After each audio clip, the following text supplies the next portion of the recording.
Get ready with me! Get ready, dyan ka magaling ang paglalagay ng koloriti sa pagmumukha mo. Marami akong mga nabasa na komento ba na mag-get ready with me daw si Dorinel. Magaling ang babae na yan, ang pagpaarte sa katawan niya. Yung pinaglalagay niya yan na sa mukha niya, yung tubig na yan, naiirita talaga ako pag makita ko yan sa rip. Kay dagdag sikip lang yan sa rip. Hindi ko alam kung bakit kailangan ilagay sa rip ang tunir-tunir daw na yan. Palagi ko tong mapapansin sa kanya ba, magpahid-pahid siya ng mga puti na yan na tatapalan niya yung mga nangingitim sa mukha niya. Paano hindi yan magkaroon ng pangingitim yung mga bakas sa pimples niya?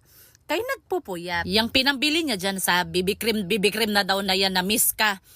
Kung itinulog niya na lang, hindi na niya kailangan maglagay niyan. Kaya hindi siya magkaka-pimples, kaya hindi na puyat. O tinatakpan niya ngayon yung eyebag niya. Sino ang may kasalanan bakit nagka-eyebag? Siya din. Kaya hindi natutulog sa tamang oras. Sus, Dorinel, kahit ilang beses mo patakpan yung mga eyebag mo na yan, lalabas pa rin yan. Kaya buburahin din naman ang makeup. Tignan mo ang babae. O napakaraming itatapal sa pagmumuka niya. Siya rin naman ang may gawa sa mga yan. Kung nakikinig ka, kung matulog ka sa tamang oras, kakain ka ng mga healthy, iinom ka sa tubig, hindi magkakaganyan ang mukha mo. Hindi mo na kailangan yung tapal-tapalan ng mga kung ano-ano dyan. Baka magtanong-tanong na naman kayo kung anong pangalan sa pinang-drawing niya dyan sa kilay niya na inahit na dudrawingan na naman niya.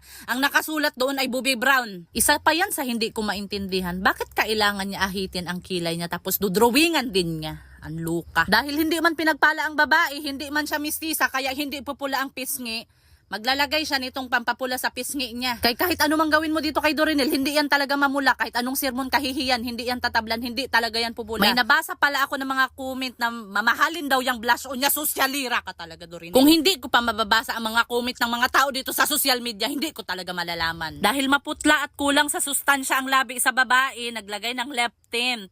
Maglalagay pa rin siya ng lipstick. Marami talagang kailangan ilagay dyan sa labi niya kay napakaputla dahil walang sustansya. Kakainom sa milk tea. Kung ako pa dito sa babae, kung ibinili na lang niya ng vitamins yung mga pinagbibili niya dyan sa makeup, mas maganda pa. Baka titino pa ang isip sa babae. Sus, napakaganda sa babae, oh. Akala mo marunong